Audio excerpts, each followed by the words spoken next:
Pemanah kuda suku Mongol adalah sosok ikonik dalam sejarah peperangan yang terkenal. Keterampilan luar biasa mereka dalam memanah mengantarkan keberhasilan Kekaisaran Mongol mendunia. Bahkan Abbasiyah sekalipun berhasil ditaklukkan, dan Baghdad yang merasakan kejayaan selama berabad-abad pun dibuat hancur lebur. Pada abad 12, Abbasiyah betul-betul dalam kehancuran. Bangsa Mongol yang dipimpin Hulagukan datang menghajar. Abbasiyah hancur dan bangunan intelektual Islam yang dibangun berabad-abad itu rapuh begitu saja. Warisan keilmuan di kota Baghdad sebagian besar dimusnahkan. Sungai Tigris bahkan menghitam akibat tinta buku-buku Baitul Hikmah yang mencair. Dan konon, kitab-kitab itu dijadikan jembatan oleh kuda-kuda tentara Mongol. Peristiwa ini adalah sejarah tragis yang terjadi sepanjang sejarah peradaban Islam. Serangan tentara Mongol ke Abbasiyah telah mengorbankan sekitar 1,7 juta Muslim. Mayat-mayat bergelimpangan hingga tidak terurus. Padahal secara logika tidak mungkin sebuah imperium sebesar Daulah Abbasiyah yang telah mapan hancur lebur begitu saja menghadapi serangan bangsa Mongol. Namun sayangnya, itulah fakta yang tercatat dalam sejarah Abbasiyah yang pada gilirannya harus menemui kehancuran. Namun, siapa yang menyangka bahwa pada akhirnya dalam perjalanan sejarah ditemukan fakta yang menarik. Jutaan orang-orang suku Mongol berbondong-bondong masuk Islam. Selain karena sepupu Hulagukan yang masuk Islam, salah satu sumbernya dari seekor anjing yang tidak terima karena Nabi Muhammad dihina. Setelah kejadian ini, puluhan ribu suku Mongol memeluk agama Islam. Suatu saat, para pembesar Nasrani mengadakan sebuah pesta besar untuk merayakan kenasranian salah satu putra Raja Mongol. Sebuah pesta yang meriah karena suku yang mampu menghancurkan Baghdad itu telah masuk Nasrani. Dan ini jelas akan memperkuat ketentaraan Salibis dalam memerangi umat Islam. Di tempat itu juga ada seekor anjing pemburu yang terikat dengan kuat. Anjing itu terlihat jinak, mengeluarkan lidah sambil mengamati orang-orang yang sedang asik berpesta. Di tengah pesta, salah seorang dari mereka yang bekas tentara salib angkat bicara. Ia berdiri tidak jauh dari tempat anjing itu terikat. Ia pun mendapat perhatian dari hadirin dan memandangnya. Dengan lantangnya, ia mencaci maki Nabi Muhammad SAW. Sumpah serapah pun muncul dari mulutnya. Dan di tengah ia mencaci Nabi Muhammad, anjing di sampingnya tampak menggeram dan gelisah. Ia meronta seolah tidak tahan dengan keadaan di sekitarnya. Anjing itu pun akhirnya mampu melepaskan ikatannya dan langsung mencakar. Dan seketika peserta pesta terkejut, terkesiap dengan aksi spontan anjing itu. Dengan susah payah, mereka menyingkirkan anjing itu dan mengikatnya kembali dengan kuat. Di antara mereka, ada yang mengatakan, "Itu akibat ucapanmu yang mencaci Nabi Muhammad." Tidak begitu, anjing ini jiwanya jinak dan lunak. Ia hanya melihatku mengangkat tangan hingga menduga aku akan memukulnya, kata pencaci Nabi. Setelah dirasa reda, lelaki yang mantan tentara salib itu kembali berdiri dan mencaci Nabi Muhammad SAW. Bahkan hinaannya kini lebih keras lagi. Sementara anjing di sampingnya terus menampakkan geram, mengamuk, dan memberontak kuat, hingga tali pengikat kembali putus. Anjing itu langsung melompat dan menerkam lehernya di hadapan banyak orang. Anjing itu berada di atas tubuh dan terus mengoyak-ngoyak lehernya. Akhirnya, pencaci Nabi itu pun tewas di tempat. Orang-orang yang hadir tercengang.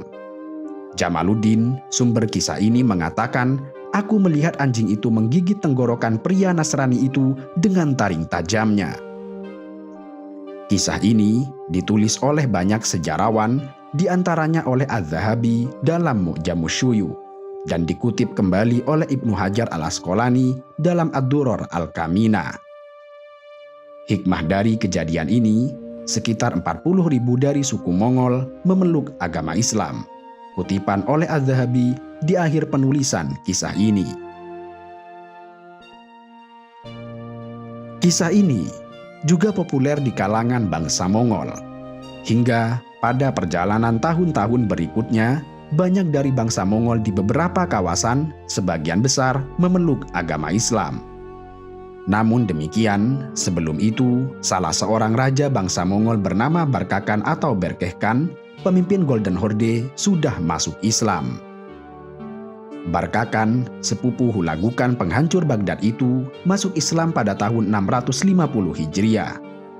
Persinggungan sepupu Hulagukan ini dengan Islam setelah ia bertemu dengan seorang ulama di daerah Najjari bernama Najmuddin Az-Zahidi. Ia bertemu Syekh Najmuddin setelah ia kembali dari ibu kota bangsa Mongol. Saat itu, Barkakan mengajukan beberapa pertanyaan tentang Islam. Dan Syekh Najmuddin menjawab semua pertanyaan dari Barkakan dengan jelas serta lancar. Rupanya, hawa keimanan merasuk ke dalam dirinya, sehingga Barkakan meminta Syekh Najmuddin agar membuatkan ringkasan berisi argumentasi ajaran Islam, dan menjelaskan ketidakabsahan kepercayaan bangsa Mongol dan bagaimana cara menanggapi orang-orang yang menyalahi dan mengingkari Islam. Syekh Najmuddin Az-Zahidi pun menulis sebuah ringkasan sesuai permintaan dari Barkakan. Setelah membacanya, ia masuk Islam dengan keyakinan yang tulus. Ia pun kemudian berjanji akan mendukung Islam sepenuhnya. Setelah Barkakan berkuasa di Golden Horde, ia menyiarkan Islam. Ia membangun masjid di ibu kota Sarai yang sekarang sudah menjadi bagian dari Rusia. Ia memperluas kota Saratov sebagai pusat peradaban bernafaskan Islam. Tidak hanya itu, ia beraliansi dengan dinasti Mamluk untuk melawan sepupunya, yaitu Hulagukan yang telah menghancurkan kota Baghdad. Hulagukan sempat kewalahan dalam menghadapi pasukan sebangsanya yang dipimpin oleh sepupunya Barkakan yang telah masuk Islam dan bersekutu dengan dinasti Mamluk. Hulagukan beraliansi dengan tentara Salibis untuk menghadapinya. Tidak hanya itu, anaknya yang bernama Abakakan dikawinkan dengan putri kaisar dari Konstantinopel. Meski Abakakan tidak sepenuhnya masuk Nasrani, tetapi istrinya dipenuhi dengan pendeta Nasrani. Dia juga mengutus putra kerajaan ke Eropa untuk belajar agama, sekaligus memperkuat persekutuan melawan Islam. Pada tahun 1274, Abakakan juga mengutus 12 duta besar kerajaan Mongolia ke Komplek Lion. Pemimpin duta besar ini kemudian dibaptis dengan harapan Abakakan juga ikut agama Nasrani. Namun demikian, harapan itu ternyata harapan kosong. Malah kemudian terjadi peristiwa membanjirnya orang-orang Mongol memilih Islam sebagai agamanya. Saudaranya, Tengku Dar Ahmad, juga memeluk agama Islam setelah dibaptis dengan nama Nikola. Peristiwa anjing seperti dalam kisah sebelumnya diyakini juga terjadi dalam persinggungan ini.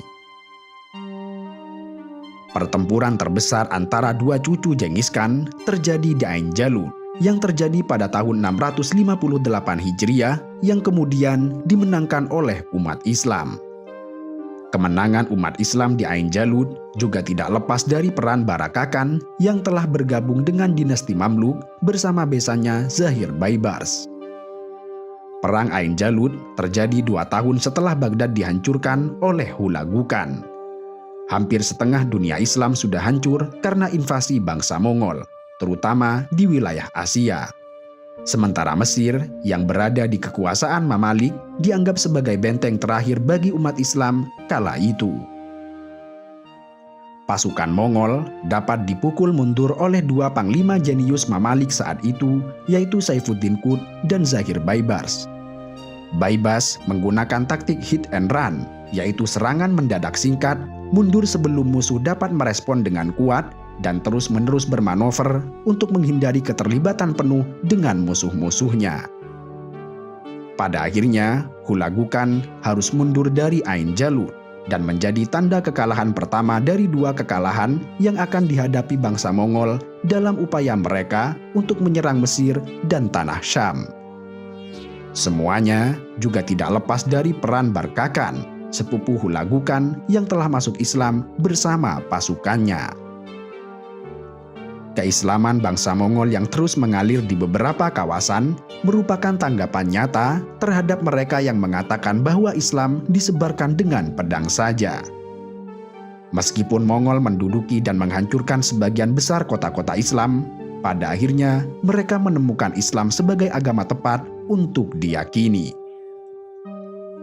Sebuah keajaiban saat Allah membalikan hati orang-orang yang benci pada Islam seketika beralih mencintai Islam, berkat seekor anjing yang mengerti bahwa Nabi Muhammad adalah manusia paling mulia di muka bumi. 20 tahun kemudian, bangsa Mongol sendiri telah menerima Islam sebagai agamanya.